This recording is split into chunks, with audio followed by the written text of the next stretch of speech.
ছোটু, কোথায় যাচ্ছিস? আমি তো মামাই বাড়ি যাচ্ছি পান্তা খেতে।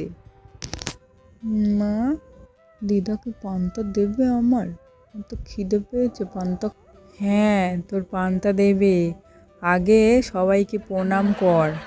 এই তো সবাইকে প্রণাম করলাম, এবারে পান্তা দাও।